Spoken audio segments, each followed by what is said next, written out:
Bismillahirrahmanirrahim. Alhamdulillah Rabbil alamin. Wa asyhadu an la ilaha illallah wahdahu la syarikalah. Wa asyhadu anna Muhammadan abduhu wa rasuluhu sallallahu alaihi wa ala alihi wa ashabihi wa man tabi'ahum bi ihsanin ila yaumiddin wa sallama tasliman. Alhamdulillah, segala puji hanyalah untuk Allah Rabbul alamin. Kita bersaksi bahwa tidak ada sesembahan yang berhak disembah dan diibadahi kecuali Allah. Tidak ada sekutu baginya, dan bersaksi bahwasanya Muhammad adalah hamba Allah dan juga Rasulnya. Salawat dan salam semoga senantiasa Allah SWT limpahkan kepada beliau, keluarga beliau, para sahabat beliau, dan orang-orang yang mengikuti mereka dengan baik sampai akhir zaman.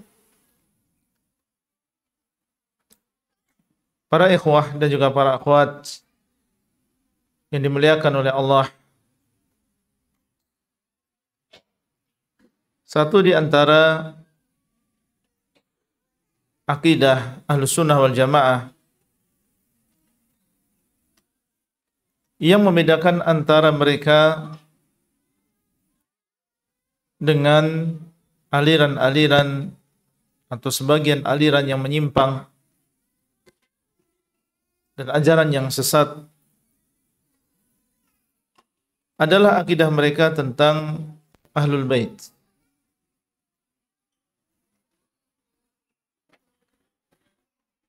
Sehingga para ulama Ahlussunnah wal Jamaah menyebutkan di dalam kitab-kitab akidah yang mereka tulis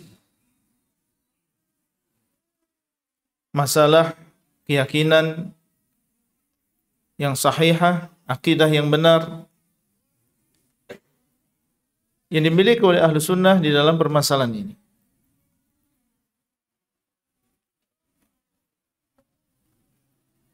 Ada di sana pemahaman yang menyimpang yang berkaitan dengan keluarga Rasulullah SAW. Ada di antara mereka yang ghulu, berlebihan,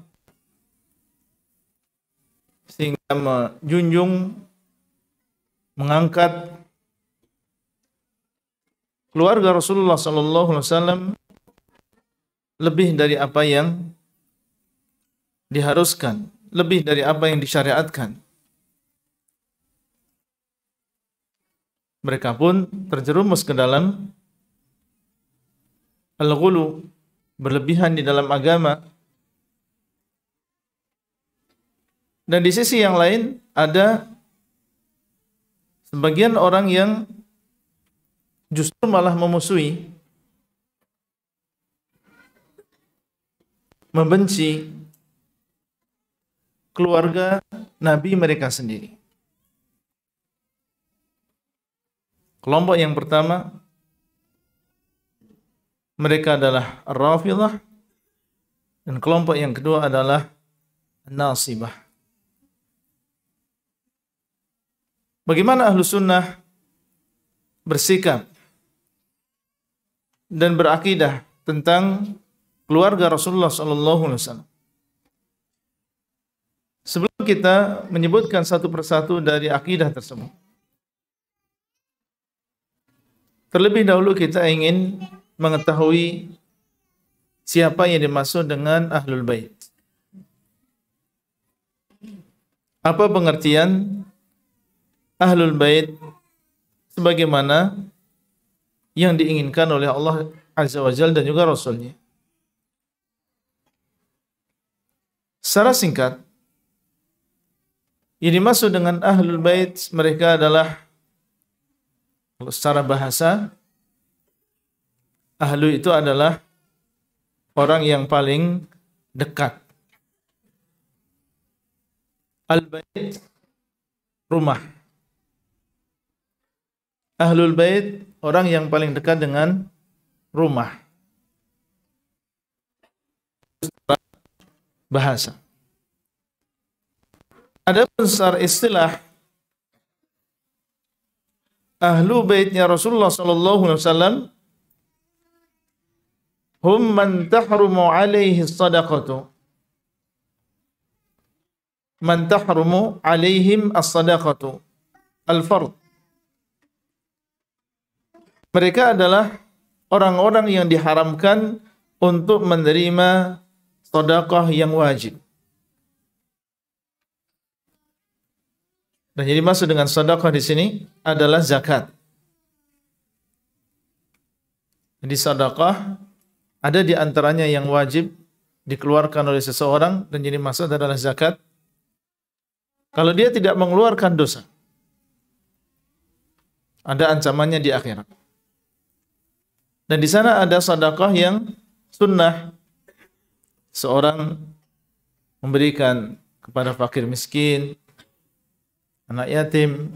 Ini adalah sedekah yang mustahabbah. Ahlul bait, mereka adalah orang-orang yang diharamkan untuk menerima zakat yang wajib. Jadi kalau ada di sana pembagian zakat,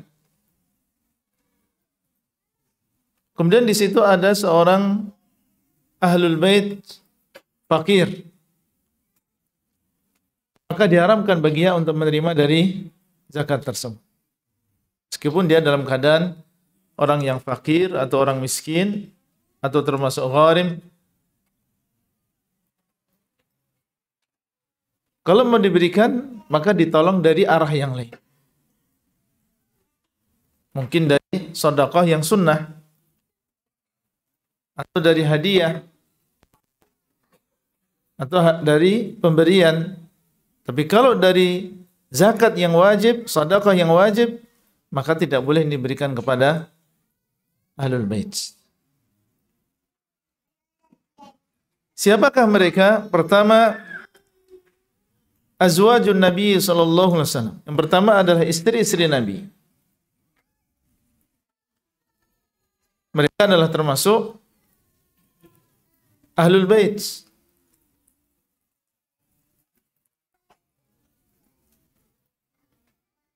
Di antara dalil yang menunjukkan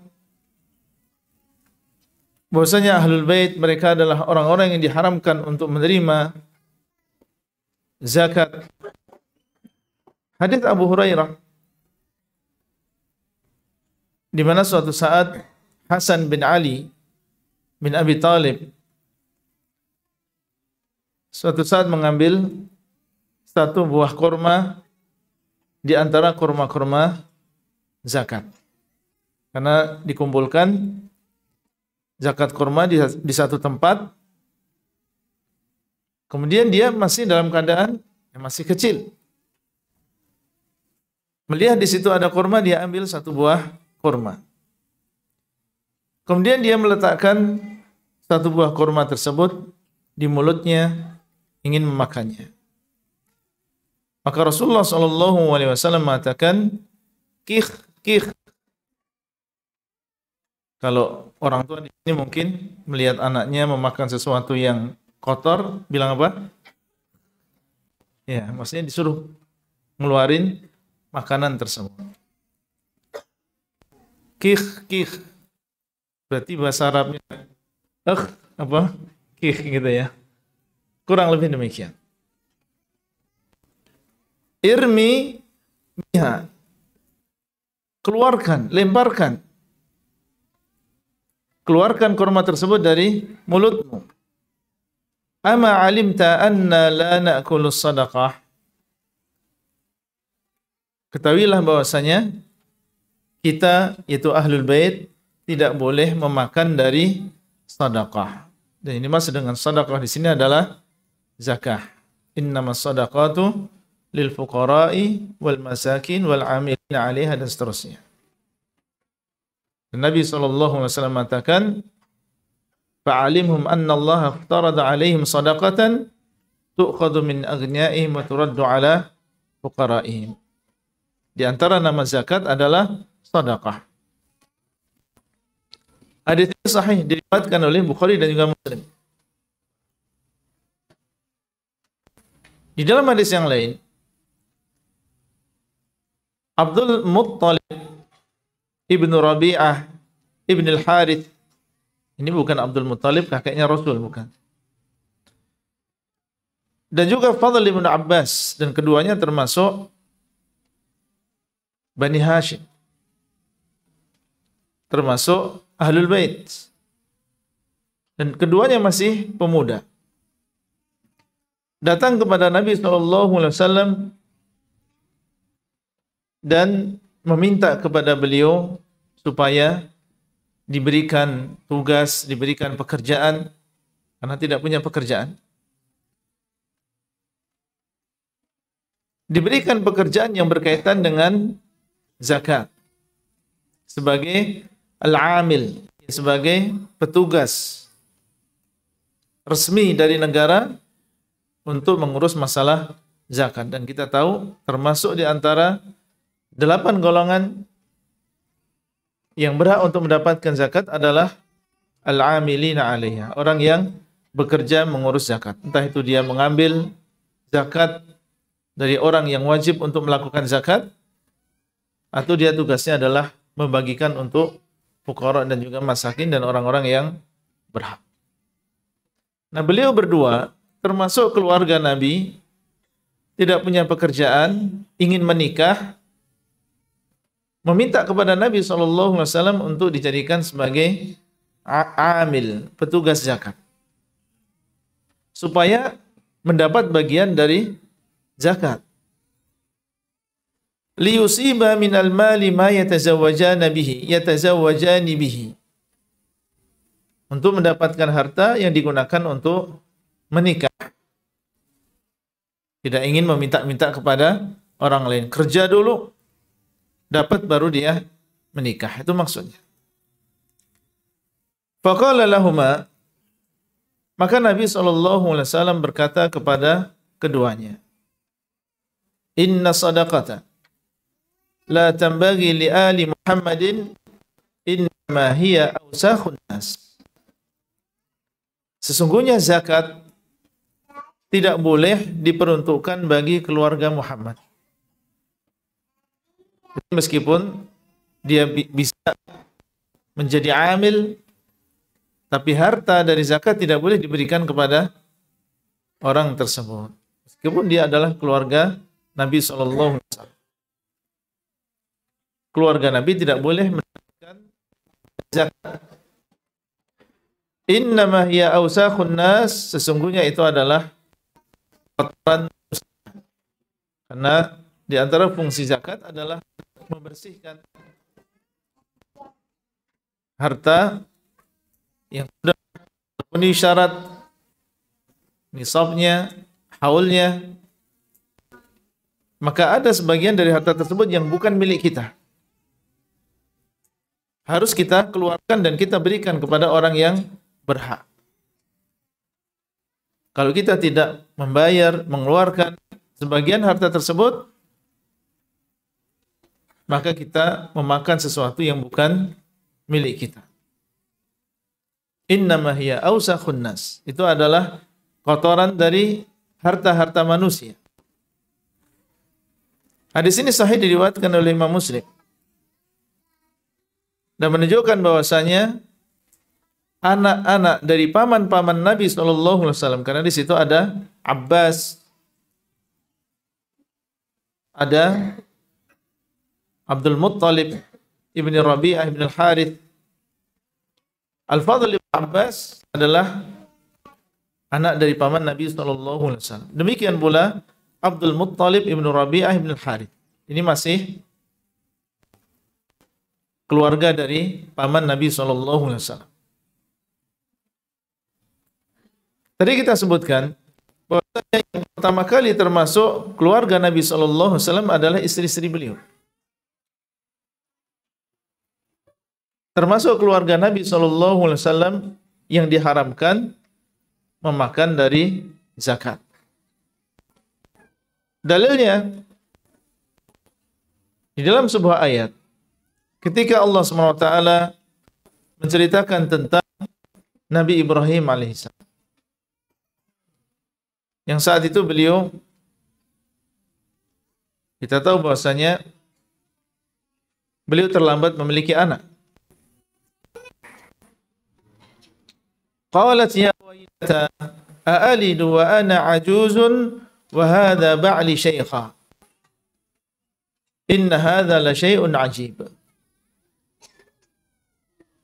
Dikabarkan bahwasanya istri beliau mengandung, dikabarkan oleh malaikat. Diketahui bahwasanya istri beliau mengandung dan beliau sudah dalam keadaan tua. Maka berkata istrinya, bagaimana aku bisa melahirkan sedangkan aku adalah orang yang sudah tua, wa hadza ba'li syaikha, dan suamiku juga sudah tua. Inna hadza la syai'un ajib, sesungguhnya ini adalah sesuatu yang ajaib. Qalu ata'jabina min amrillah, para malaikat mengatakan, apakah engkau merasa heran dengan urusan Allah? Rahmatullahi wa barakatuhu alaikum ahlal bait. Rahmat dari Allah dan keberkahan dari Allah atas kalian, wahai ahlul bait. Siapa yang ada di situ saat itu? Nabi Ibrahim dan juga istrinya. Para malaikat mengatakan, rahmatullahi wa barakatuhu alaikum ahlal bait. Rahmat Allah dan juga berkahnya atas kalian, wahai ahlul bait. Menunjukkan bahwasanya di dalam bahasa Arab, yang namanya ahlul bait, yang namanya istri, itu termasuk ahlul bait. Kalau ada yang mengatakan istri bukan ahlul bait, menyelisihi pertama secara bahasa, yang kedua secara syariat, yang ketiga secara kenyataan. Orang Arab ketika dia mengatakan ataitu bi ahli, aku sekarang datang bersama keluargaku, maksud mereka ahli di sini adalah istrinya. Kaifa haluka wa ahlik, bagaimana kabarmu dan juga ahlika, keluarga, maksudnya adalah istrimu, bagaimana kabarnya? Jadi kalau ada yang mengeluarkan istri-istri dari makna ahlul bait, ini menyelisihi syariat, menyelisihi bahasa, menyelisihi kenyataan. Jelas bahwasanya Khadijah termasuk ahlul bait, Aisyah termasuk ahlul bait, Hafsah termasuk ahlul bait, Maimunah, dan seluruh istri Nabi SAW termasuk ahlul bait. Dalam ayat yang lain, yaitu dalam surat Al-Ahzab, ketika Allah SWT berbicara atau menurunkan ayat-ayat yang ditujukan untuk istri-istri Nabi SAW. Dalam ayat yang ke-28 Allah mengatakan, ya ayuhan nabiyyu qul li azwajika, wahai Nabi, katakanlah kepada istri-istrimu, in kuntunna turidna al-hayatad dunya wa zinataha, kalau yang kalian inginkan adalah dunia dan juga perhiasannya, fata'alain, maka kesinilah kalian. Umatti'kunna wa usarrihkunna sarahan jamila. Nabi SAW diperintah oleh Allah untuk mengatakan kepada istri-istrinya, karena saat itu mulai ada sesuatu yang tidak baik di dalam rumah. Mulai membebani Nabi dengan sesuatu yang beliau tidak mampu. Tabiat seorang wanita. Maka Allah SWT memerintahkan Nabi-Nya untuk mengumpulkan istri-istrinya, disuruh terus terang mengatakan kepada mereka, kalau kalian ingin dunia, ingin perhiasan dunia, maka aku akan berikan semampuku, kemudian aku akan menceraikan kalian dengan baik. Maksudnya tidak ada di antara kita kebencian, tapi aku pisahkan kalian dengan cara yang baik. Karena kalau dunia, aku bukan tempatnya. Kemudian disuruh untuk mengatakan wa in kuntunna turidnallaha wa rasulahu wad daral akhirah fa innallaha a'adda lil muhsinati minkunna ajran 'azim. Tapi kalau yang kalian pilih adalah Allah dan juga Rasulnya, ingin menjadi seorang istri Nabi di dunia dan maupun di akhirat, mulia sebagai seorang istri Nabi, dan juga ingin akhirat, bukan dunia, maka sesungguhnya Allah SWT menyediakan untuk orang-orang yang berbuat baik di antara kalian pahala yang besar. Kalau memang itu yang diinginkan, maka Allah SWT akan sediakan bagi kalian istri-istri Nabi pahala yang besar. Karena Allah SWT melipat gandakan pahala untuk mereka. Kemudian Allah mengatakan, ya nisa'an Nabi, wahai istri-istri Nabi. Ini ayat yang ke-30. Man ya'ti minkunna bifahishatin mubayyinah, siapa di antara kalian yang melakukan sebuah perbuatan yang buruk, dosa yang besar. Ini maksud di sini adalah di antaranya adalah perzinaan. Yudha'af lahal 'adzabu dhi'fain, maka akan dilipat gandakan azabnya 2 kali lipat. Sebagaimana pahala dilipat gandakan untuk mereka, kalau melakukan dosa di antara mereka juga 2 kali lipatkan, digandakan. Wa kana dzalika 'ala Allah yasir. Yang demikian adalah sesuatu yang sangat mudah bagi Allah. Kemudian ayat selanjutnya Allah mengatakan wa may yaqnut minkunna, dan barang siapa yang taat di antara kalian, minkunna itu istri Nabi sallallahu alaihi wasallam. Kemudian ayat 32, ya nisa'an Nabi, wahai istri-istri Nabi. Ayat yang ke-33, waqarna fi buyutikunna, hendaklah kalian berdiam diri di rumah-rumah kalian.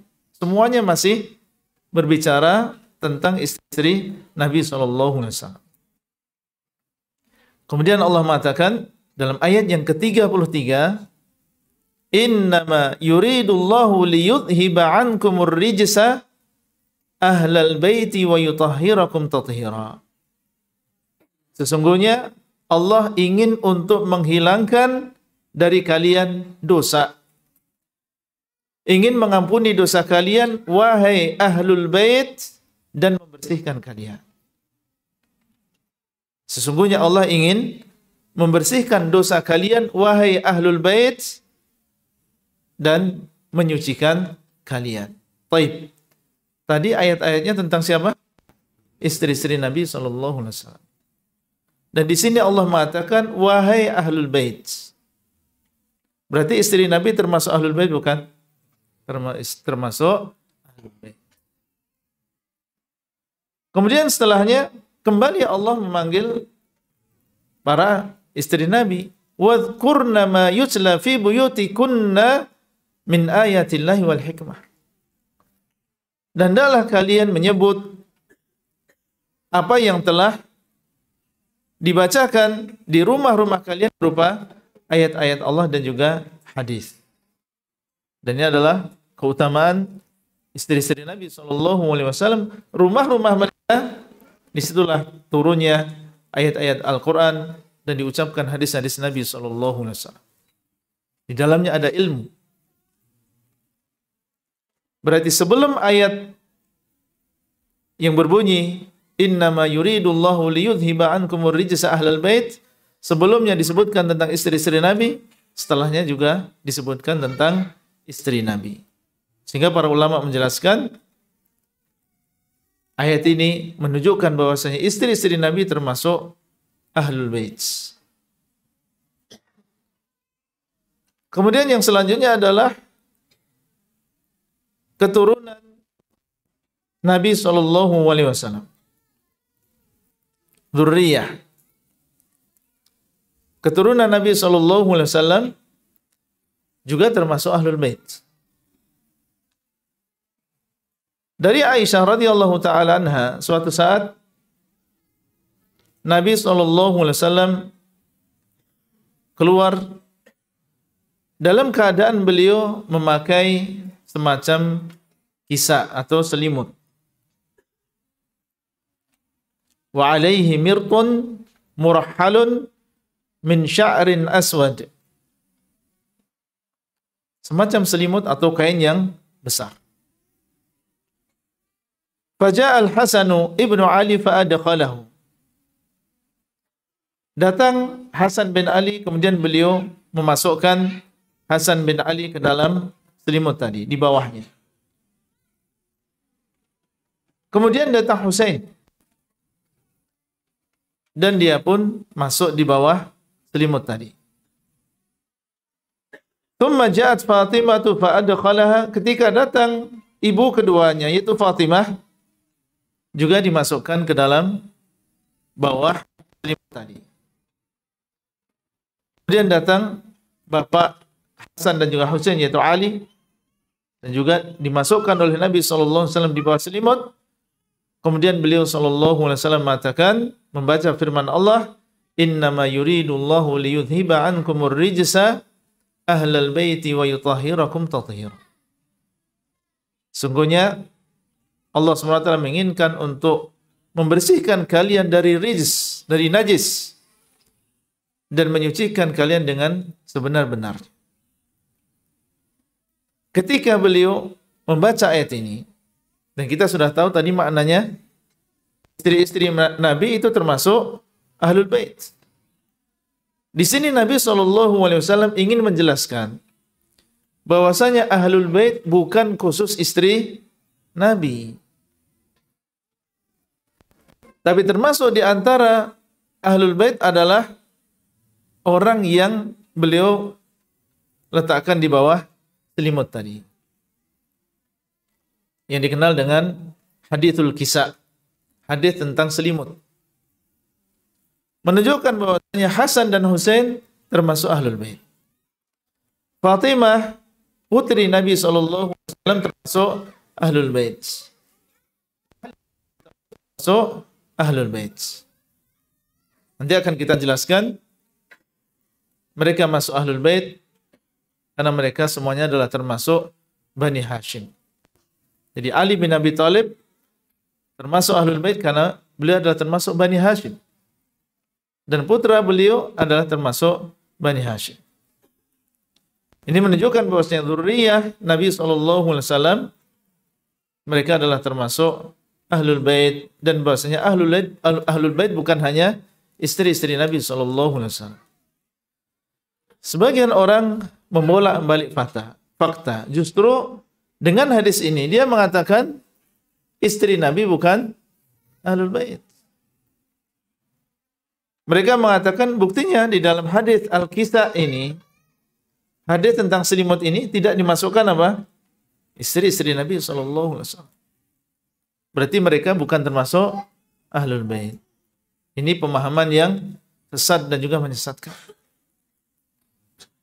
Jelas ayat-ayat tadi berbicara ahlul bait adalah termasuk di antaranya adalah istri-istri Nabi. Beliau mendatangkan ayat ini ketika letakkan selimut di atas Ali, Hasan, Husain dan juga Fatimah, tujuannya adalah menjelaskan bahwa mereka ini adalah termasuk ahlul bait.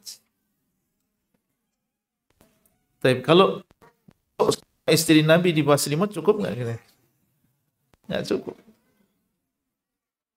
Ya, itu hanya selimut yang kecil yang cukup untuk beberapa orang saja. Baik, kemudian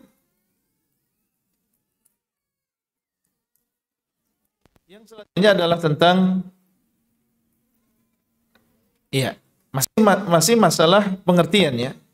Disebutkan dzurriyyah. Kemudian secara umum wa kullu muslimin wa muslimatin min nasali Abdul Muttalib. Dan setiap muslim dan juga muslimah yang dia termasuk keturunan Abdul Muttalib, kakeknya Rasulullah sallallahu alaihi wasallam. Muhammad ibnu Abdullah ibni Abdul Muttalib. Jadi setiap muslim dan juga muslimah,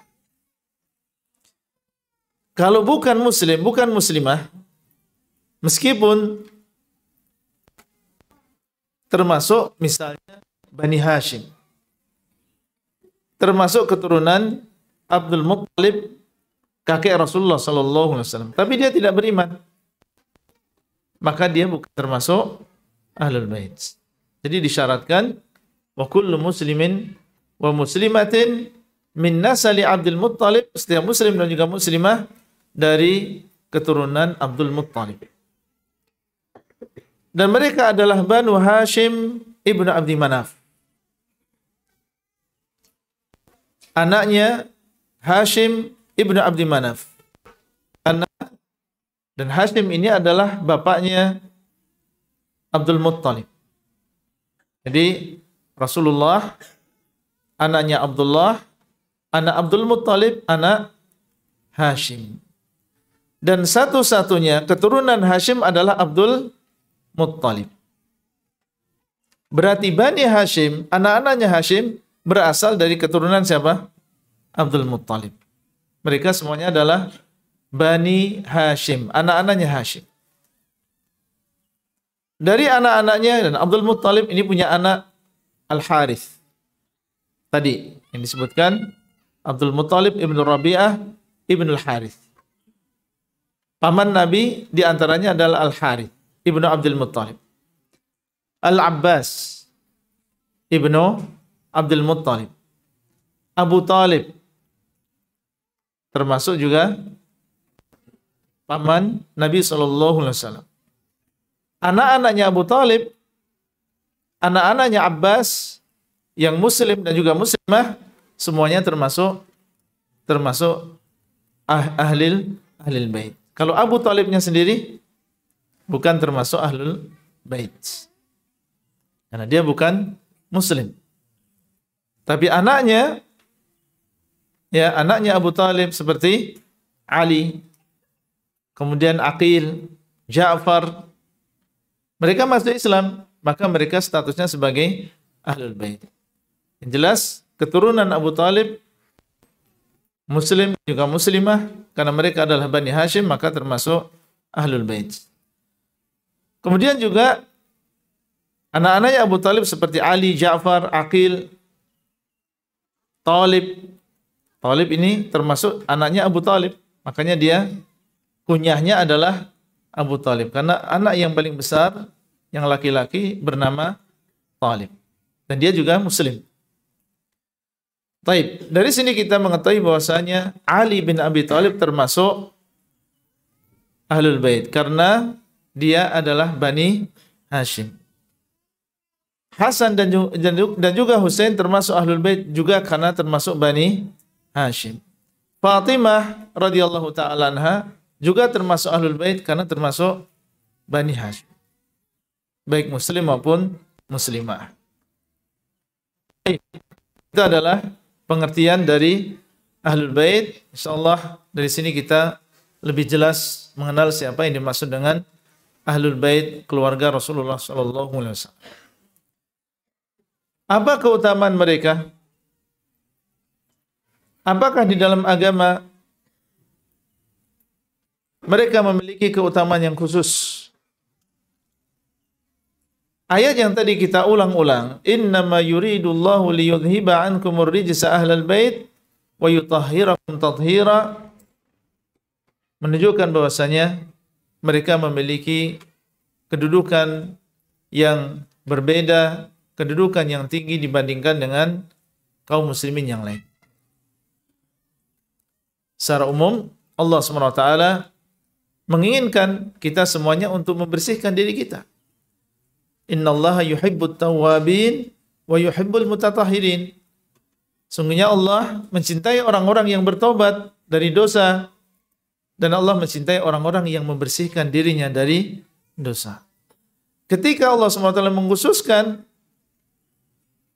ahlul bait dan mengatakan sesungguhnya Allah ingin membersihkan kalian dari najis, membersihkan kalian dari kotoran dosa, dan juga menyucikan kalian, menunjukkan bahwasanya mereka memiliki kedudukan yang tinggi yang berbeda dengan orang Islam yang lain.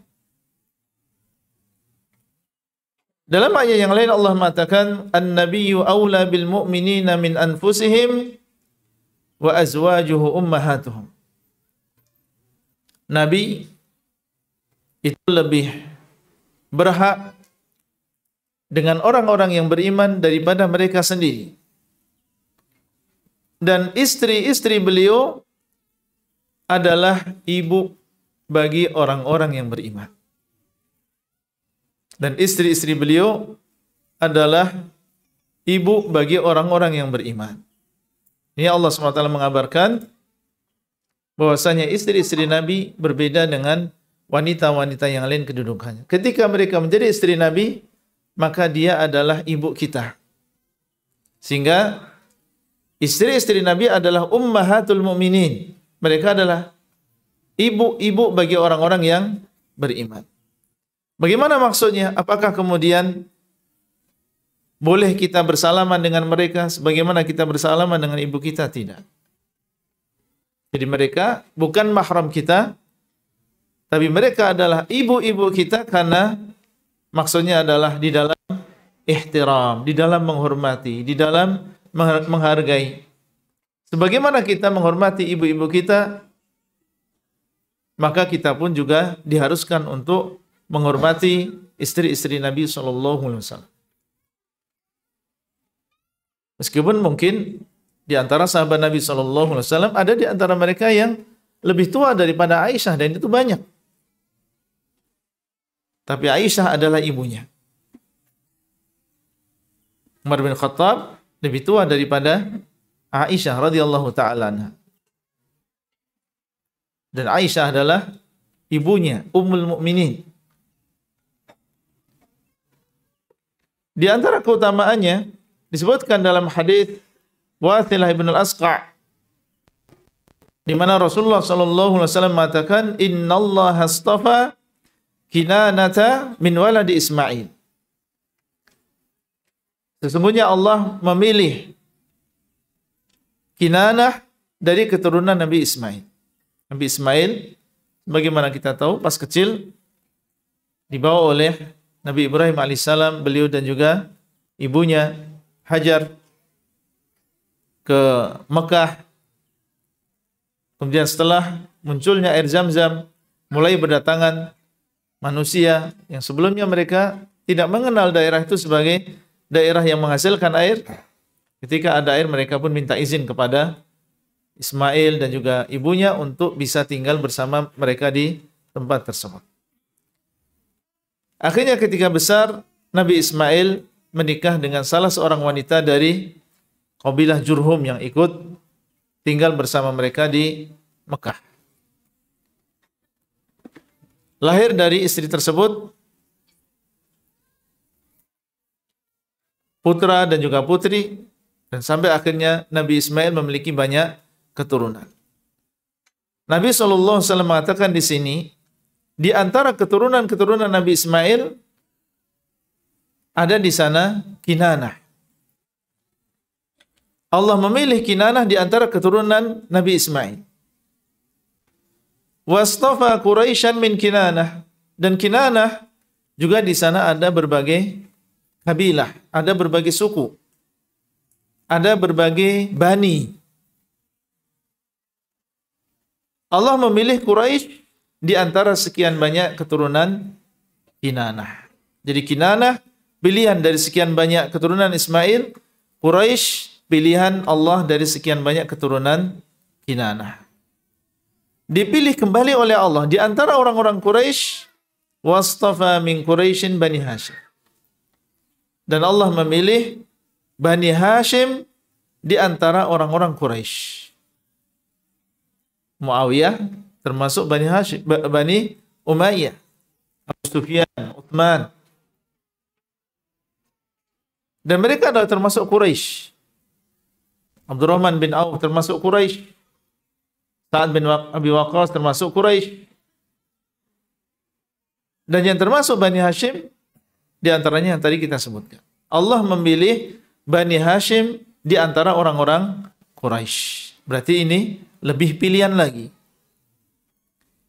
Wastafani min Bani Hashim, dan memilihku dari sekian banyak Bani Hashim. Jadi Nabi SAW adalah Mustafa. Beliau adalah orang yang terpilih dari sekian banyak orang yang terpilih.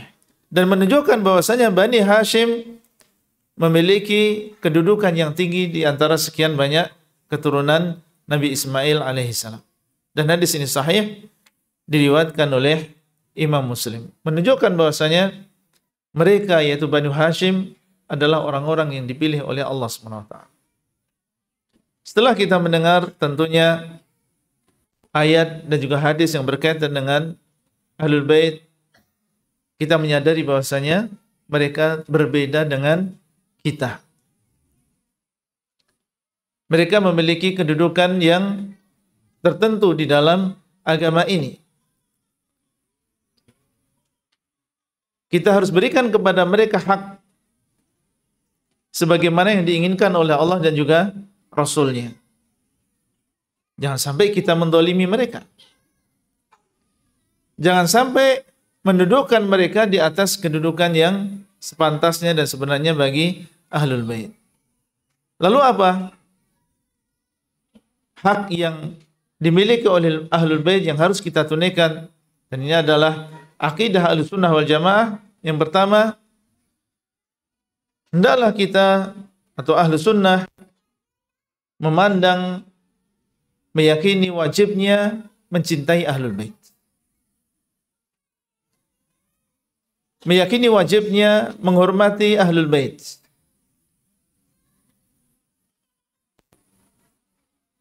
Zaid bin Arqam,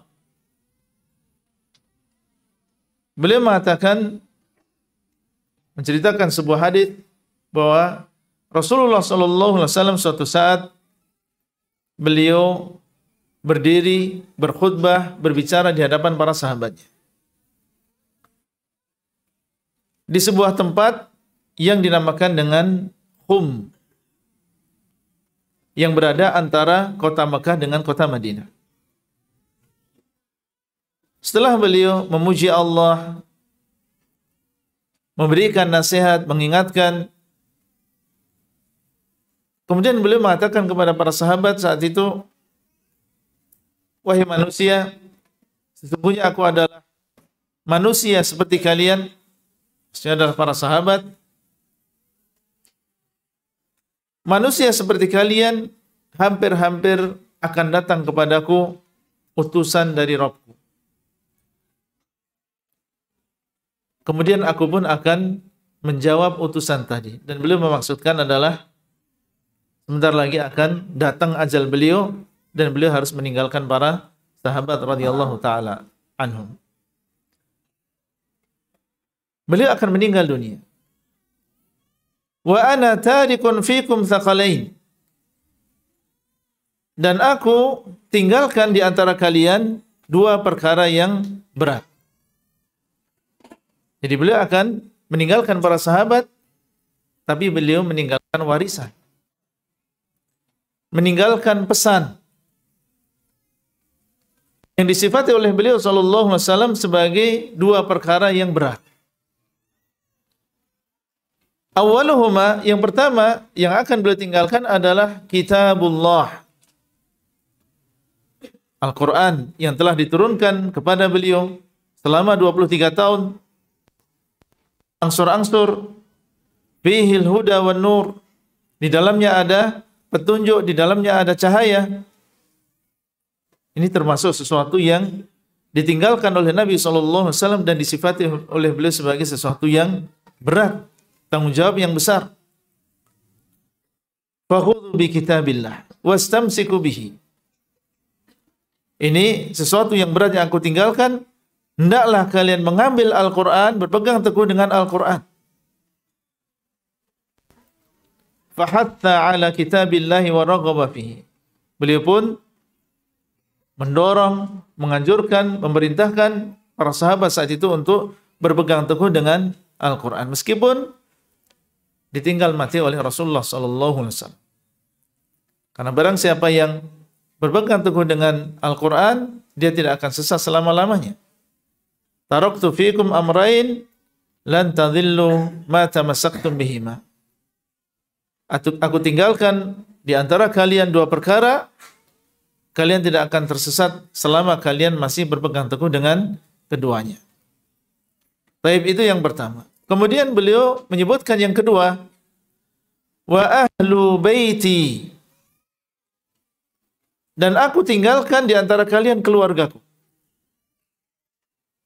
Aku akan meninggalkan istri-istriku, akan meninggalkan keturunanku, meninggalkan keluarga atau keturunan Bani Hashim. Dan mereka adalah keluargaku. Udzakirukumullaha fi ahli baiti. Aku ingatkan kalian kepada Allah.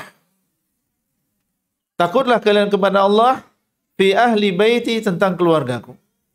Maksudnya, jangan sia-siakan mereka. Itu adalah istri-istriku, ibu-ibu kalian. Itu adalah anak keturunanku, keluargaku. Maka beliau sallallahu alaihi wasallam mengingatkan para sahabat untuk menjaga sesuatu yang berat yang kedua itu, yaitu menjaga hak keluarga Rasulullah sallallahu alaihi wasallam. Dan ini termasuk perkara yang berat yang dikabarkan oleh Nabi sallallahu alaihi wasallam dalam hadis ini. Bahkan beliau ulang 3 kali. Udzakirukumullah fi ahli baiti, udzakirukumullah fi ahli baiti. Diulang 3 kali. Para sahabat tentunya ketika mendengar ucapan Nabi SAW yang diulang-ulang menunjukkan ini sesuatu yang penting untuk dijaga, amanat yang berat yang harus dijaga. Husain berkata kepada Nabi SAW, "Waman ahlu baitihi?" Berkata kepada sebagian rawi, siapa yang dimaksud dengan keluarga beliau? Wahai Zaid, alaysa nisa'uhu min ahli baitihi? Bukankah istri-istri beliau adalah termasuk keluarga beliau? Qala nisa'uhu min ahli baitihi. Iya betul, istri-istri beliau adalah termasuk ahlul bait, dan keluarga beliau, ahlul bait beliau adalah setiap orang yang diharamkan untuk memakan dari sedekah atau zakat. Kemudian ditanya, siapa mereka? Disebutkan oleh Zaid, hum alu Ali wa alu Aqil wa alu Ja'far wa alu Abbas. Di antaranya adalah keluarga Ali. Ali siapa? Ali bin Abi Thalib. Keluarga Aqil, saudaranya Ali. Keluarga Ja'far, keluarga Abbas. Keluarga Aqil dan juga keluarga Ja'far karena keduanya adalah anak Abu Thalib, termasuk Bani Hashim. Keluarga Abbas karena dia juga termasuk Bani Hashim. Kullu haula'i hurrimas sadaqah, setiap kullu haula'i hurrimas sadaqah, semuanya itu diharamkan untuk makan sedekah. Qala na'am, maka Zaid mengatakan iya. Hadis ini sahih, diriwayatkan oleh Al-Imam Muslim. Para sahabat radhiyallahu ta'ala anhum, ikhwah dan juga akhwat sekalian, mereka menjaga wasiat Nabi sallallahu alaihi wasallam ini. Dan semua pesan dari Nabi sallallahu alaihi wasallam, wasiat apalagi ini sebelum beliau meninggal dunia, dijaga oleh para sahabat radhiyallahu ta'ala anhum. Abu Bakar As-Siddiq, yang dikatakan oleh sebagian orang, katanya dia adalah orang yang benci ahlul bait. Beliau mengatakan, urqubu Muhammadan sallallahu alaihi wasallam fi ahli baitihi. Awasi, jagalah hak Nabi Muhammad sallallahu alaihi wasallam di dalam keluarga beliau. Jadi bukan hanya mengamalkan untuk diri beliau sendiri, beliau perintahkan para sahabat untuk menjaga hak keluarga Rasulullah sallallahu alaihi wasallam. Urqubu Muhammadan fi ahli baitihi. Walladhi nafsi biyadihi. La qarabatun Nabi sallallahu alaihi wasallam ahabbu ilayya an asilahu min qarabati. Beliau mulai dari dirinya sendiri. Demi zat yang jiwaku berada di tangannya, bersumpah. Mengungkapkan apa yang ada di dalam dada. Sungguh keluarga Nabi SAW lebih aku cintai untuknya daripada keluargaku sendiri. Beliau punya keluarga, menyambung pamannya, menyambung bibinya, bersilaturahim. Tapi beliau mengatakan berkunjungnya beliau kepada keluarga Nabi SAW, menanyakan keadaan mereka, menjaga hak mereka, itu lebih dia senangi daripada menyambung keluarganya sendiri. Wasiat dari Nabi SAW.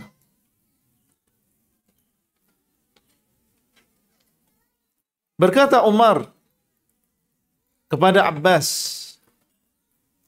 Umar yang dikatakan oleh sebagian orang katanya membenci Ahlul Bait, memusuhi Ahlul Bait, tidak senang kepada Ahlul Bait. Berkata kepada Abbas, dan Abbas termasuk Ahlul Bait, "Mahlan ya Abbas." Sebentar wahai Abbas. "Fa wallahi la islamuka yawma aslamta kana ahabba ilayya min islamil Khattab law aslama."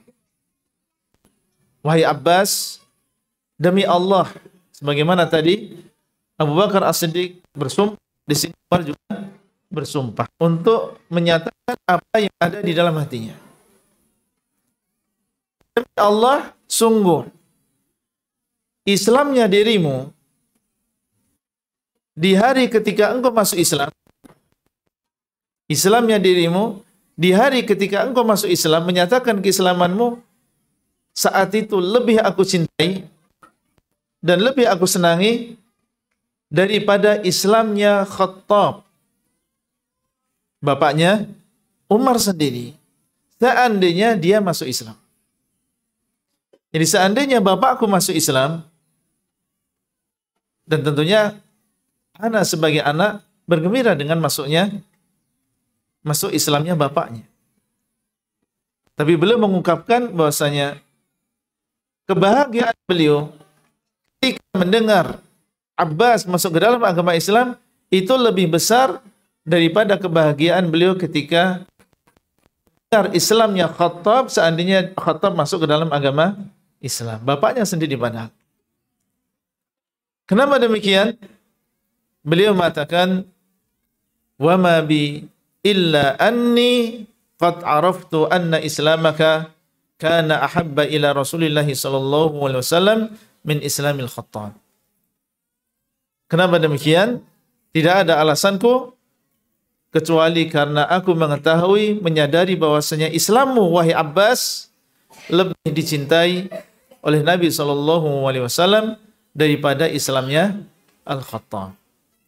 Jadi Umar sangat dekat dengan Rasulullah sallallahu alaihi wasallam, dan saat itu Rasulullah sallallahu alaihi wasallam berusaha bagaimana pamannya Abbas ini masuk ke dalam agama Islam. Kecintaan beliau mengikuti kecintaan Rasulullah sallallahu alaihi wasallam. Maka beliau pun mengatakan ucapan ini kepada Abbas. Dia menunjukkan bagaimana Abu Bakar As-Siddiq, Umar bin Khattab sangat mencintai keluarga Rasulullah sallallahu alaihi wasallam. Berkata Al-Abidin, Ali bin Husain bin Ali ibn Abi Talib, putra dari Husain bin Ali. Beliau mengatakan, "Ya ahlal Iraq,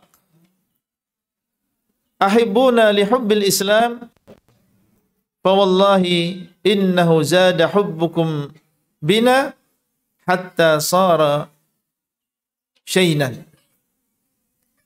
Beliau berbicara kepada ahlul Iraq. Di sana banyak orang-orang yang mengaku mencintai Ahlul Bait sejak dahulu. Maka berkata Ali bin Husain kepada mereka, "Wahai ahlul Iraq, ahibbuna li hubbil Islam." Hendaklah kalian mencintai kami karena kecintaan Islam. Maksudnya kalau mencintai kami silakan, tetapi dengan batasan-batasan yang ada di dalam agama Islam. Karena memang kami memiliki kedudukan tertentu di dalam agama ini. Cintai kami sebagaimana yang diatur oleh Islam. Demi Allah, tidaklah bertambah melebihi batas kecintaan kalian kepada kami, kecuali jadilah kecintaan tersebut justru malah menjadi syainan, menjadi sesuatu yang buruk.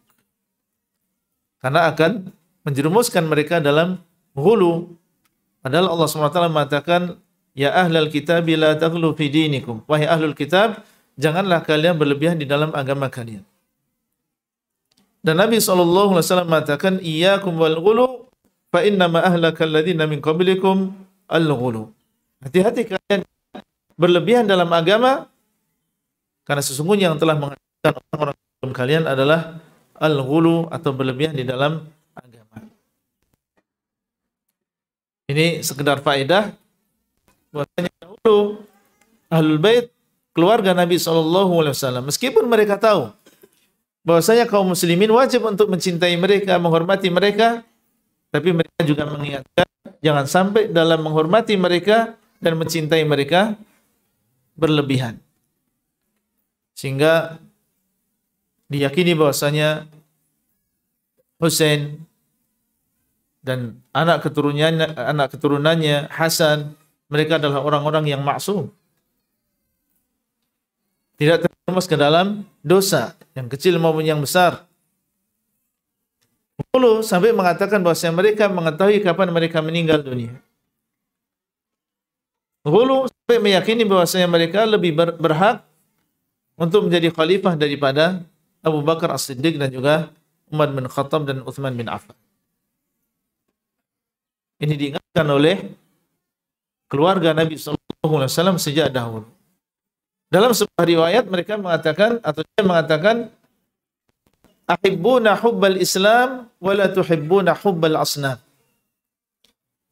Cintailah kami dengan kecintaan Islam yang syar'i, yang sesuai dengan Islam. Janganlah kalian mencintai kami sebagaimana cintanya orang-orang musyrikin kepada berhala. Jadikan kami berhala yang disembah selain Allah Azza wa Jalla. Yang kedua, di antara hak Ahlul Bait adalah kita mengucapkan salawat untuk mereka. Dalam hadis yang ma'ruf, hadis Ka'ab bin Ujrah, ketika beliau bertemu dengan Abdurrahman ibn Abi Layla, mengatakan, ala uhdi laka hadiyah sami'tuha minan Nabi sallallahu alaihi wasallam. Maukah aku berikan kepadamu hadiah? Aku mendengarnya dari Nabi sallallahu alaihi wasallam. Maka Abdurrahman ibn Abi Layla mengatakan, iya. Fa'ahdiha li. Berikan hadiah tersebut kepadaku. Dan yang dimaksud adalah hadiah ilmu. Dan ini adalah hadiah yang paling afdal. Seseorang memberikan hadiah kepada saudaranya dengan ilmu, dengan faedah. Beliau mengatakan, kami bertanya kepada Rasulullah sallallahu alaihi wasallam, wahai Rasulullah, bagaimana cara mengucapkan salawat untuk kalian Ahlul Bait? Karena sesungguhnya Allah SWT mengajarkan kepada kami bagaimana mengucapkan salam untuk kalian. Assalamualaikum, assalamualaikum ya ayuhan nabi wa rahmatullahi wa barakatuh. Assalamualaikum wa ala ibadillahi salihin. Kalau membaca salawatnya bagaimana? Maka Nabi SAW mengatakan, qulu, katakanlah, Allahumma salli ala Muhammad wa ala ali Muhammad kama sallaita ala Ibrahim wa ala ali Ibrahim innaka Hamidum Majid. Allahumma barik ala Muhammad wa ala ali Muhammad kama barakta ala Ibrahim wa ala ali Ibrahim innaka Hamidum Majid. Alu Muhammadin di antara maknanya adalah Ahlul Bait. Dan ini adalah salawat yang paling afdal. Dia salawat yang lain. Disebutkan di situ nama Nabi Ibrahim sehingga dikenal dengan as-salawat al-Ibrahimiyah atau as-salatu al-Ibrahimiyah. Maka termasuk hak para keluarga Nabi sallallahu alaihi adalah mengucapkan salawat untuk mereka.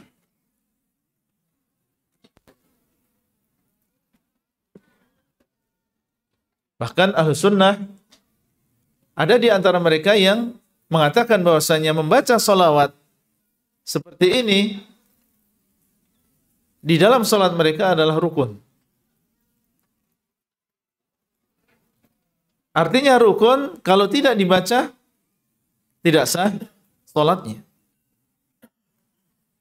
Bagaimana dikatakan bahwasanya Ahlus Sunnah tidak mencintai Ahlul Bait? Mereka mengatakan, atau sebagian besar mereka, atau sebagian mereka mengatakan bahwasanya membaca salawat ini dalam salat-salat mereka adalah sebuah rukun, harus dibaca. Dan di situ ada salawat untuk keluarga Nabi SAW. Kemudian yang ketiga adalah memberikan hak harta.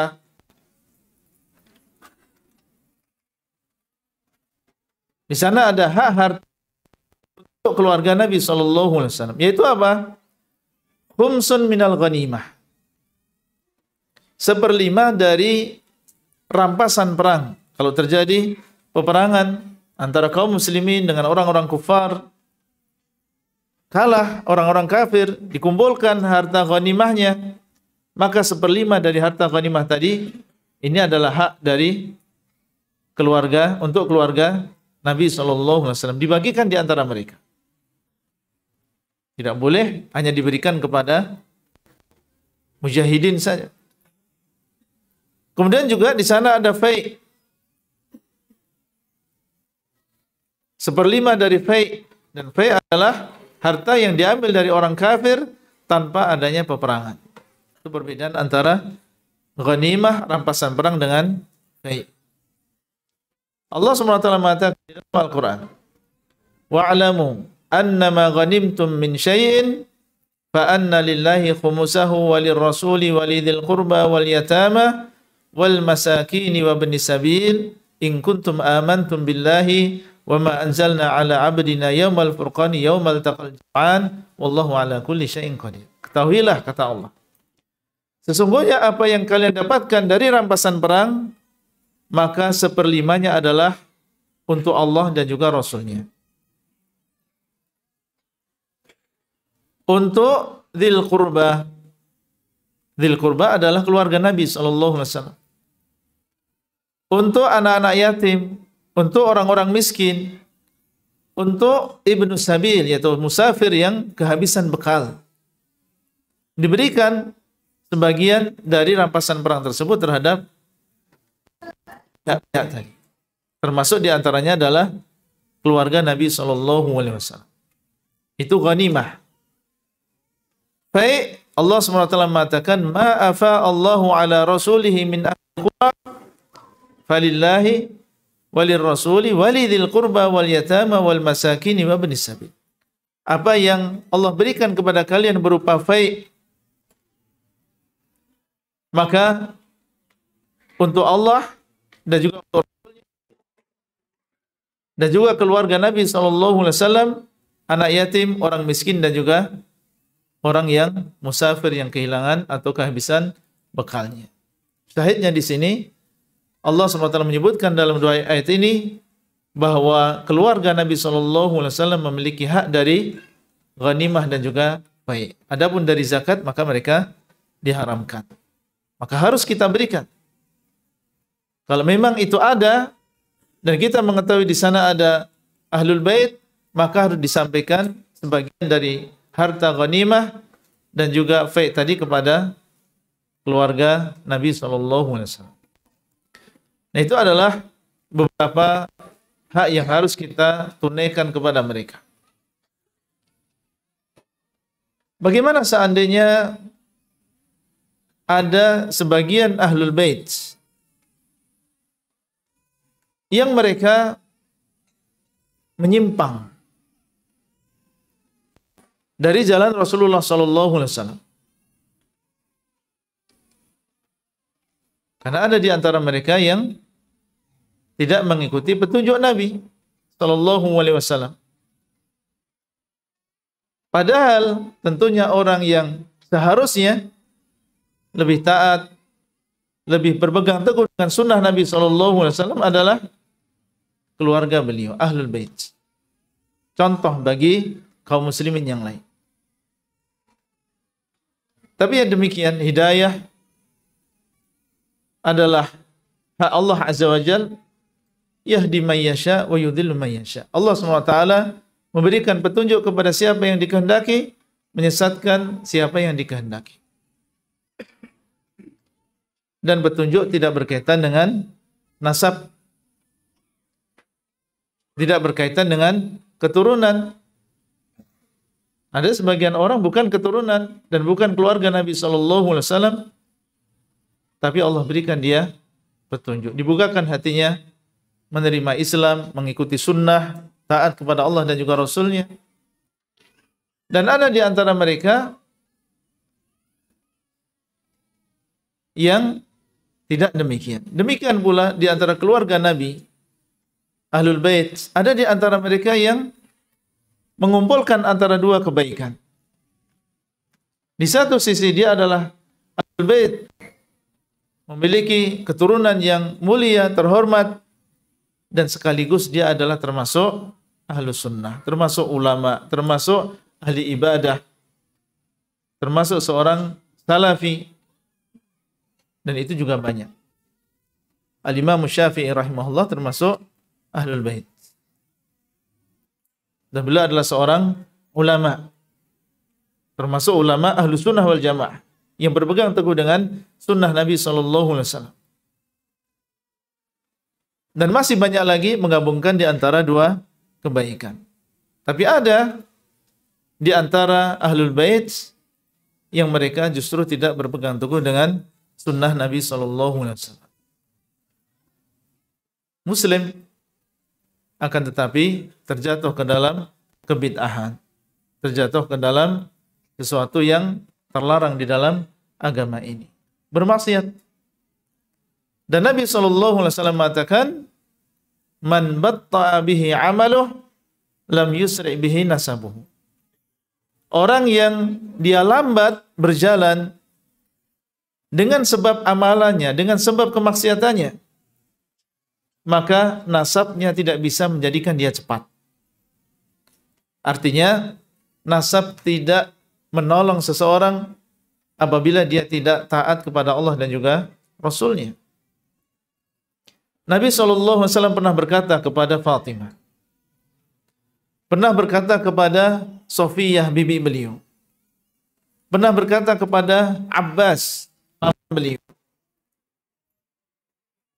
dan mengatakan, ya Safiyah, ammata Rasulullah sallallahu alaihi wasallam, ishtari nafsak la ughni anki minallahi syai'.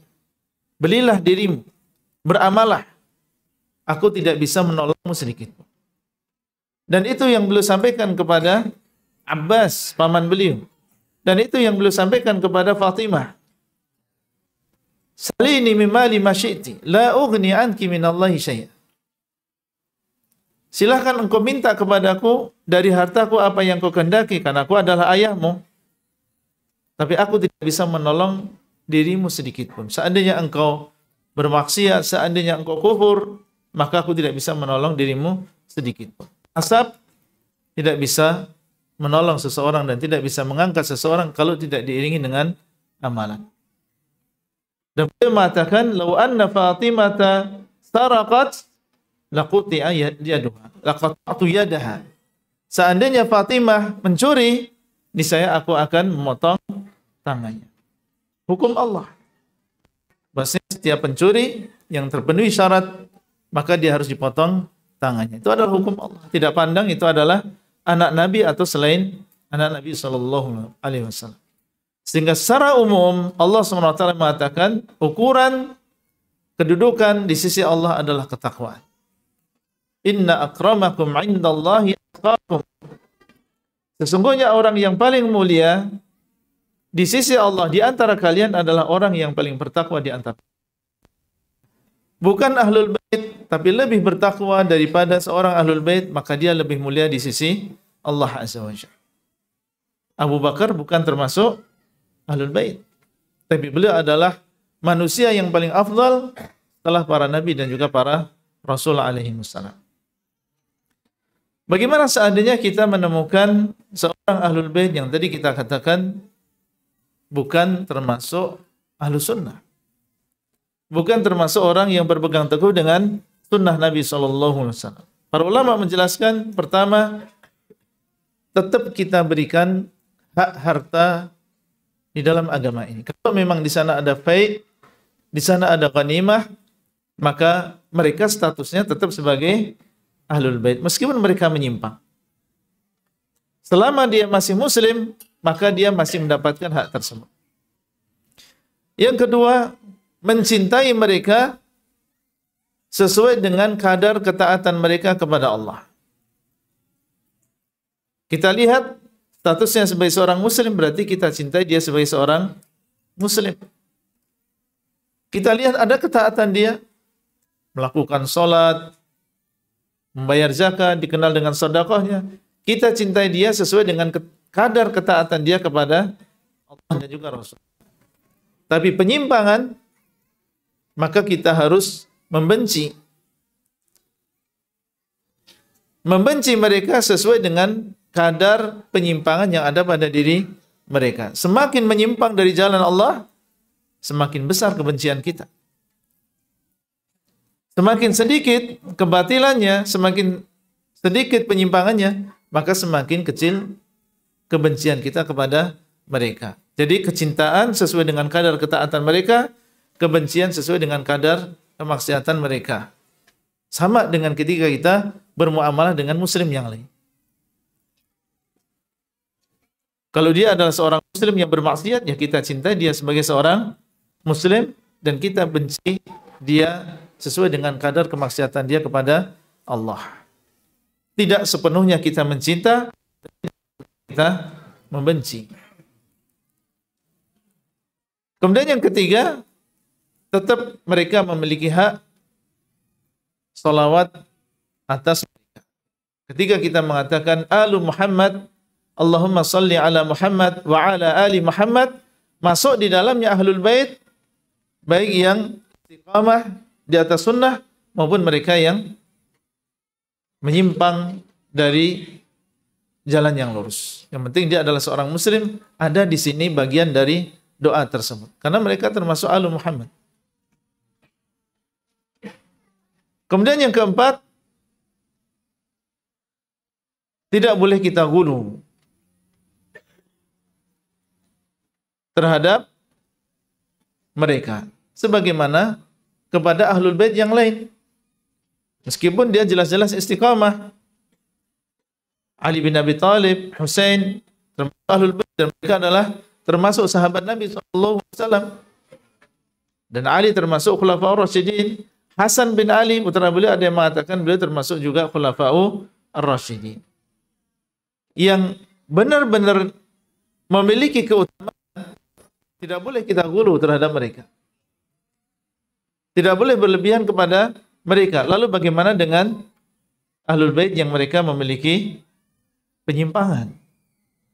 Maka terlebih-lebih tidak boleh kita gulu. Dengan mengatakan bahwa mereka mengetahui yang gaib, atau berdoa kepada mereka, ya Husain, ya Fatimah. Apalagi di sana mujaharah dengan terang-terangan berdoa kepada ahlul bait atau tawaf di sekitar kuburan mereka atau hormat dan tunduk kepada mereka dengan merangkak menuju kuburan mereka atau membuat kisah-kisah yang dusta yang berkaitan dengan keutamaan ahlul bait dan juga yang lain. Tidak boleh kita ghulu, bertabarruk dengan tabarruk yang tidak syar'i. Meyakini bahwasanya pasti doa mereka mustajab, ini juga tidak ada dasar. Meyakini bahwasanya air yang mereka minum, rokok bekas mereka adalah berbarokah misalnya. Ini juga tidak ada dalilnya. Apalagi kalau kita melihat ternyata mereka bukan termasuk orang-orang yang istiqamah di atas sunnah, bahkan banyak melakukan bid'ah, bahkan termasuk tokoh dan juga orang yang menyeru kepada kebid'ahan tersebut. Jadi kita letakkan segala sesuatu pada tempatnya. Kita yakini keutamaan mereka dan mereka adalah muslim. Kita cintai mereka karena mereka adalah seorang muslim dan juga karena sebagian ketaatan mereka. Adapun dari sisi ajarannya yang menyimpang, maka maka kewajiban kita adalah membencinya sesuai dengan kadar kemaksiatan. Kemudian juga yang selanjutnya adalah tentunya tidak mengikuti mereka di dalam kebatilan. Tidak boleh mengikuti mereka di dalam kebatilan, meskipun mereka adalah ahlul bait. Kebenaran adalah apa yang dikatakan oleh Allah dan juga Rasul-Nya. Para ikhwan dan juga para akhwat yang dimuliakan oleh Allah SWT, kita tutup dengan akidah Ahlussunnah wal Jamaah secara global. Mengulang sedikit apa yang tadi kita sebutkan. Yang pertama berarti Ahlussunnah meyakini wajibnya mencintai Ahlul Bait. Dan mencintai mereka termasuk mencintai Nabi SAW. Yang kedua, kita memberikan hak-hak mereka. Termasuk diantaranya adalah hak harta. Yang ketiga, Ahlussunnah berlepas diri dari jalan orang-orang nawasib, nasibah, yang mereka memusuhi Ahlul Bait. Benci terhadap Fatimah, benci terhadap Ali, benci terhadap Hasan dan juga Husain. Kita berlepas diri dari jalan orang-orang tersebut. Bahkan kita mengatakan wajib bagi seorang muslim untuk mencintai Ahlul Bait. Di antara keyakinan mereka bahwasanya mereka loyal, mencintai istri-istri Nabi SAW, memberikan kepada mereka hak mereka, dan meyakini bahwasanya mereka adalah istri-istri Nabi SAW di dunia dan juga di akhirat. Mencela mereka berarti penghinaan kepada Rasulullah SAW. Kemudian kita meyakini bahwasanya Ahlul Bait bukan orang-orang yang maksum. Ada di antara mereka yang saleh, ulama, ahli ibadah, dan ada di antara mereka yang tidak demikian. Ada di antara mereka yang malas untuk belajar. Ada di antara mereka yang bermaksiat. Sebagaimana di antara kita juga demikian. Kemudian juga Ahlussunnah meyakini bahwa riwayat-riwayat yang berkaitan dengan keutamaan Ahlul Bait bukan berarti mereka adalah orang yang paling mulia di antara seluruh manusia. Jadi tadi keutamaan yang disebutkan baik yang ada dalam ayat maupun dalam hadis bukan berarti bahwasanya mereka lebih afdal daripada Abu Bakar As-Siddiq. Bukan berarti mereka lebih afdal daripada Umar bin Khattab radhiyallahu ta'ala. Ini harus kita pahami karena sebagian orang ketika dia membaca ayat dan juga hadis yang berkaitan dengan keutamaan Ahlul Bait kemudian mengatakan kepada manusia, ini menunjukkan bahwasanya Ahlul Bait mereka adalah sebaik-baik manusia.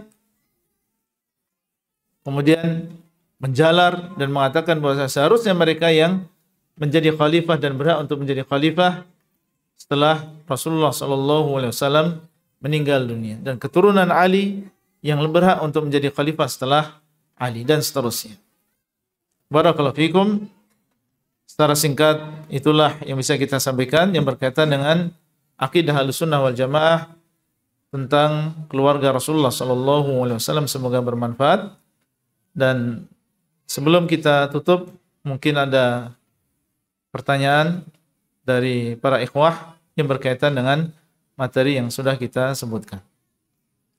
Nah. Assalamualaikum warahmatullahi wabarakatuh.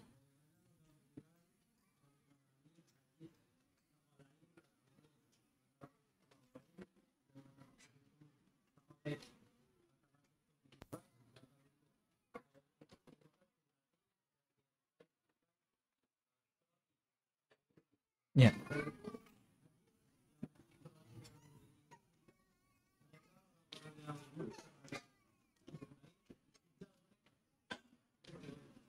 Iya. Tidak ada pertentangan antara hadis-hadis Nabi SAW.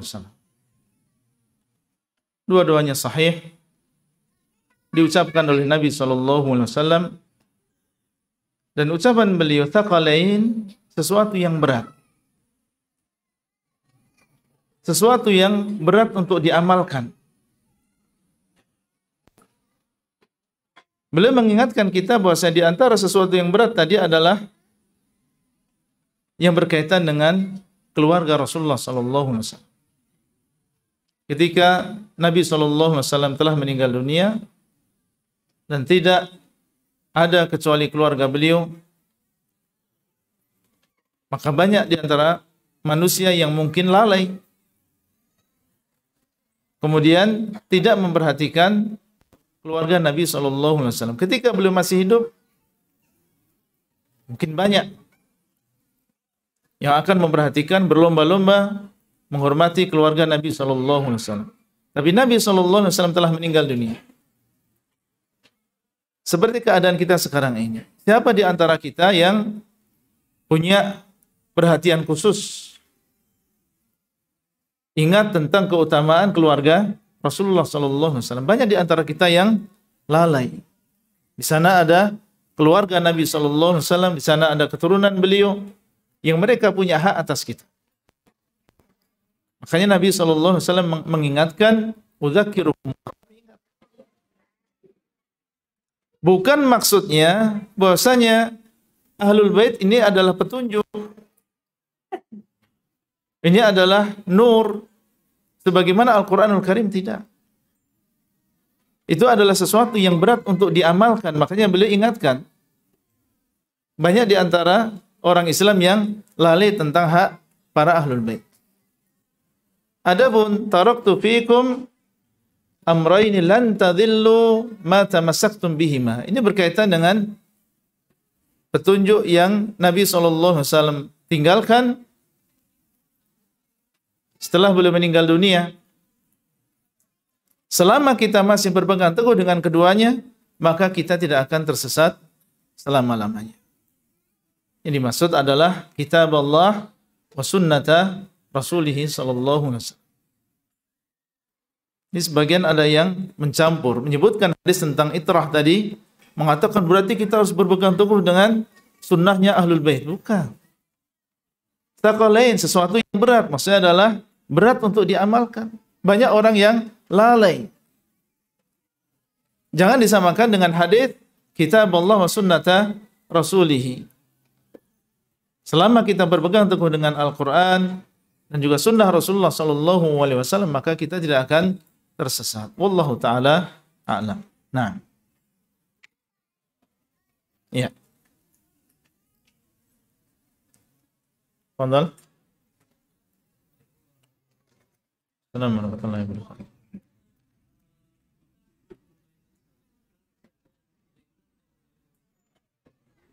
Ya. Apakah Ahlul Bait sampai sekarang masih ada? Disebutkan dalam hadis akan munculnya Mahdi. Dan dikabarkan oleh Nabi SAW, yuwati'u ismuhu ismi wa ismu abihi isma abi. Dia adalah termasuk keluargaku, dan namanya sama dengan namaku, dan nama bapaknya sama dengan nama bapakku. Mahdi tersebut sesuai dengan hadis ini termasuk Ahlul Bait. Namanya adalah Muhammad, bapaknya adalah Abdullah. Menunjukkan bahwasanya Ahlul Bait akan ada sampai menjelang hari kiamat. Kalau sampai menjelang hari kiamat ada, berarti sekarang ada. Jadi Ahlul Bait masih ada. Keturunan dan keluarga Nabi SAW termasuk Bani Hashim, baik itu keturunan Abbas atau keturunan Ja'far atau keturunan Ali bin Abi Thalib mereka masih ada. Wallahu taala a'lam. Nah, ya. Ya.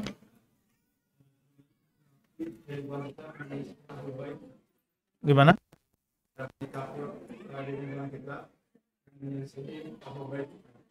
Lingkungan kita yang menyelisih Ahlul Bait. Maksudnya membenci Ahlul Bait? Ya. Seseorang tinggal di sebuah lingkungan yang mereka membenci Ahlul Bait. Tadi sudah kita sampaikan, mereka ini adalah nawasib. Itu orang-orang yang menegakkan permusuhan dengan Ahlul Bait. Dan golongan ini sudah ada sejak zaman dahulu. Ketika terjadi fitnah di antara para sahabat Nabi SAW, telah muncul aliran yang menyimpang yang mereka membenci keluarga Nabi SAW. Sikap kita sama ketika kita menyikapi aliran-aliran yang lain tentunya. Pertama, tentunya kita jaga diri kita sendiri dan juga keluarga kita dari pemikiran yang rusak dan aliran yang menyimpang seperti ini. Kalau memang kita bisa merubah kuat keilmuan kita dan keimanan kita, bisa mendakwai mereka, maka tentunya yang afdal seseorang bertahan di tempat tersebut dan berusaha untuk menghidupkan sunnah di tempat tersebut.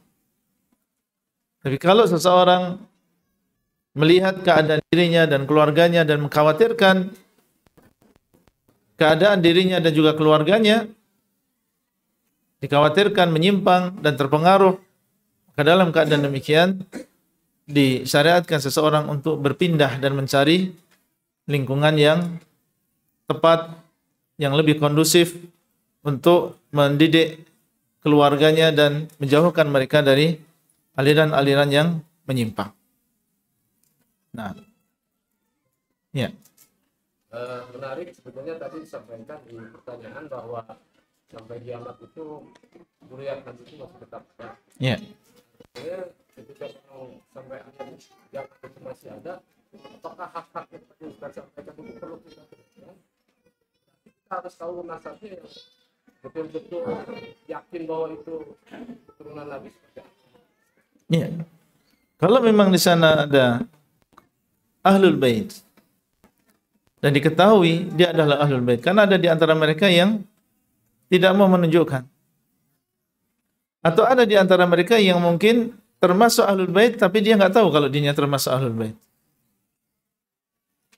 Maka yang sesuai dengan kemampuan kita, kalau memang di situ adalah ada Ahlul Bait dan di sana ada syuhada, saksi-saksi yang menyatakan bahwasanya itu adalah termasuk Ahlul Bait, karena mereka ada juga ada komunitasnya yang dengan ilmu nasab yang mereka ketahui, mereka dengan mudahnya tahu bahwasanya ini adalah termasuk Ahlul Bait sesungguhnya dan ini bukan termasuk Ahlul Bait. Ada ilmunya sendiri. Maka sesuai dengan kemampuan, kalau memang di situ ada harta yang merupakan hak mereka dan mereka diketahui, kita berikan harta tersebut ya kepada Ahlul Bait sesuai dengan yang ditunjukkan oleh Allah Azza wa Jalla di dalam Al-Quran. Mereka mendapatkan bagian dari harta rampasan perang dan juga dari harta baik. Nah, wallahu ta'ala a'lam.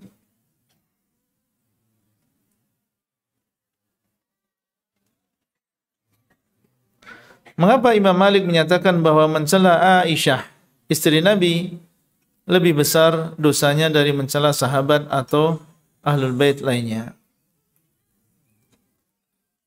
Wallahu a'lam. Dari sisi apa, kalau memang benar ucapan beliau rahimahullah, yang jelas dua-duanya adalah termasuk dosa. Mencela Ummul Mukminin Aisyah radhiyallahu taala anha, dari sisi beliau adalah seorang sahabat dan dari sisi beliau adalah istri Nabi SAW. Ummul Mukminin yang seharusnya dihormati sebagaimana kita menghormati ibu kita. Kemudian dicela dan dituduh dengan tuduhan yang dusta. Maka ini adalah sebuah dosa yang besar. Demikian pula mencela para sahabat. La tasubbu ashabi, jangan kalian mencela para sahabatku. Nabi SAW melarang mencela para sahabat beliau. Adapun ahlul bait yang lain mencela ahlul bait, maka wallahu alam, yang jelas mencintai mereka adalah sebuah kewajiban. Kalau mencela maksudnya adalah menjelek-jelekkan ahlul bait secara umum, tentunya ini adalah tidak boleh. Nabi SAW berpesan dan berwasiat supaya kita menghormati keluarga beliau SAW. Nah, perlu kita sampaikan di sini, mencintai mereka ahlul bait yang meskipun mereka memiliki penyimpangan, bukan berarti kita tidak boleh untuk memberikan nasihat kepada mereka. Tadi disebutkan kita menjauhi penyimpangan tersebut, dan kalau bisa kita juga memberikan masukan, memberikan nasihat, memberikan pencerahan kepada mereka meskipun mereka adalah termasuk keluarga Nabi SAW. Dan justru ini adalah termasuk kecintaan kita kepada keluarga Nabi SAW. Kalau memang kita cinta kepada mereka dan kita ingin melaksanakan wasiat Nabi SAW tentang keluarga beliau, maka kita menolong mereka, memberikan nasihat kepada mereka kalau mereka menyimpang dari jalan yang lurus. Sebagaimana kita terhadap keluarga kita, kalau memang kita cinta kepada keluarga, melihat anak kita mau terjerumus ke dalam kesesatan, atau dia sudah terjerumus ke dalam kesesatan, di antara yang menunjukkan kecintaan kita kepada mereka adalah berusaha untuk memberikan nasihat, mengingatkan mereka dari kesesatan tersebut. Bukan justru malah membiarkan mereka. Jadi kalau kita memang benar-benar cinta kepada keluarga Nabi SAW, ketika melihat mereka menyimpang dari jalan yang lurus, ya dinasihati, jangan kita ikuti ajaran tersebut. Jangan kita ikuti ajaran yang menyimpang tersebut. Nah, wallahu ta'ala a'lam. Dan tadi ada pesan, masih ada hadiah yang tersisa dari kajian hari ini. Akan Ana berikan beberapa pertanyaan. Tolong disiapkan hadiahnya. Tadi mana hadiahnya yang mau ngasih ya?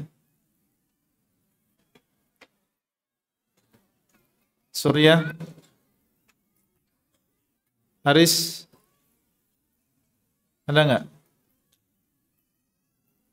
Tidak ada, di luar.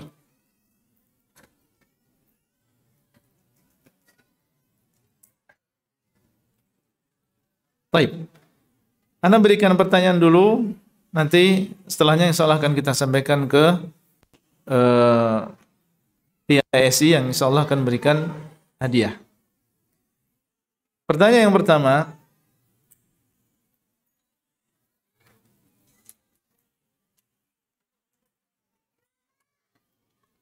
sebutkan pengertian dari Ahlul Bait. Yang menjawab pertanyaan adalah yang asli dari Sumedang. Mana yang asli dari Sumedang? Antum dari Sumedang. Yang lainnya bukan dari Sumedang ini. Baik, fadhal. Ya? Iya, pengertian Ahlul Bait, orang yang diharamkan untuk menerima sedekah yang wajib. Di antaranya istri-istri Nabi, keturunan beliau dari kalangan Bani Hashim,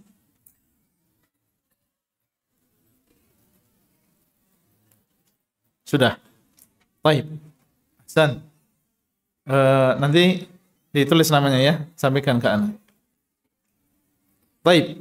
Betul jawabannya, yaitu setiap orang yang diharamkan mendapatkan Shadaqatul fard, sedekah yang wajib. Mereka adalah istri-istri Nabi, anak keturunan beliau dari kalangan anak keturunan beliau, dan setiap muslim dan juga muslimah dari keturunan Bani Hashim. Baik. Pertanyaan yang kedua.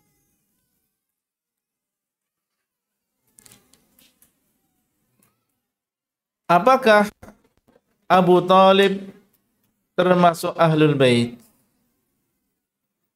Yang menjawab pertanyaan yang berumur 10 sampai 20 tahun. 10 sampai 20 tahun. Antum berapa tahun, Dek? 11. Masya Allah. Abu Talib termasuk Ahlul Bait atau bukan? Bukan. Tayyib. Kenapa alasannya? Sebentar, ini ada yang menjawab. Namanya siapa? Adi. Adil. Haidir. Apa? Hah? Aidil. Aidil. Tayyib. Dari mana asalnya? Pamulangan. Pamulihan. Tayyib. Abu Talib bukan termasuk Ahlul Bait ya. Alasannya? Masya Allah. Karena dia kafir. Karena kafir meskipun Bani Hashim, maka dia bukan termasuk Ahlul Bait. Hasan. Taib. Mau lagi? Hah? Taib, satu lagi.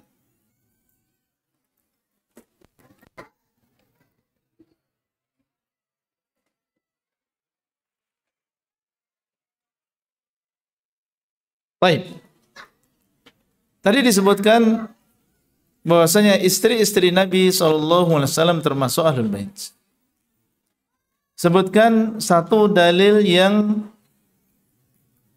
menguatkan, menyatakan, menunjukkan bahwasanya istri Nabi adalah termasuk Ahlul Bait. Meskipun tidak hafal, tidak masalah. Antum sebutkan secara umum. Yang menjawab yang berumur 30 sampai 40 tahun. Fadhal. 30 sampai 40 tahun? Tidak ada? Antum berapa umurnya? 30? 37? Hah? 30 tahun? Lebih? Pas ya? Januari. Taib. Namanya? Khairul Umam. Dari asalnya? Indramayu. Tapi tinggal di Sumedang. Di Garut. Masya Allah. Taib. Fadal.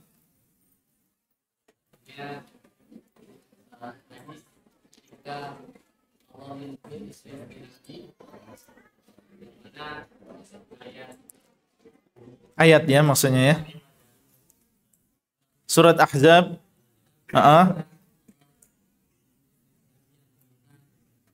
Taib. Allah berbicara tentang istri-istri Nabi. Kemudian di sela-sela ayat-ayat tersebut Ahlul Bait. Nah, menunjukkan bahwasanya Ahlul Bait termasuk istri-istri Nabi termasuk Ahlul Bait. Ahsan, barakallahu fikum. Berarti udah 3 orang ya. Baik, mana yang panitia dari HIC sudah ketemu? Ada Aris. Ada 3 ya. Baik. Insyaallah nanti akan diberikan, dan yang tadi menjawab pertanyaan langsung ke depan ya. Jazakumullahu khairan wa sallallahu ala nabiyyina Muhammadin wa ala alihi wa sahbihi ajmain. Assalamualaikum warahmatullahi wabarakatuh.